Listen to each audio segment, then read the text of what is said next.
क्या आप जानते हैं कि महादेव शिव अपने शरीर पर भस्म क्यों धारण करते हैं? यह केवल सजावट नहीं, बल्कि जीवन और मृत्यु का सबसे गहरा रहस्य है। इस संबंध में एक गहरी और रहस्यमय कथा प्रचलित है। एक समय देवताओं और असुरों के बीच भयंकर युद्ध चल रहा था और देवताओं को अपनी रक्षा के लिए शिव जी की सहायता आवश्यक थी। लेकिन उस समय शिव जी कठोर तपस्या में लीन थे। तब देवताओं ने कामदेव को भेजा ताकि वे अपने प्रेम बाण से शिव जी का ध्यान भंग कर सकें। जैसे ही कामदेव ने अपना बाण चलाया, शिव जी का ध्यान टूट गया और वे क्रोध से भर उठे।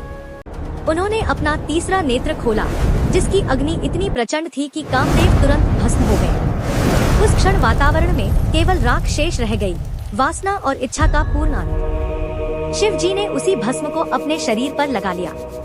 यह कोई साधारण क्रिया नहीं थी, बल्कि एक गहरा संदेश था कि जिसने अपनी इच्छाओं, वासनाओं और मोह को जला दिया, वही सच्चा योगी है। यह भस्म इस बात का प्रतीक बन गई कि शरीर और संसार की हर वस्तु नश्वर है और अंततः सब कुछ इसी राख में बदल जाना है। कामदेव की पत्नी रति यह दृश्य देखकर विलाप करने लगी।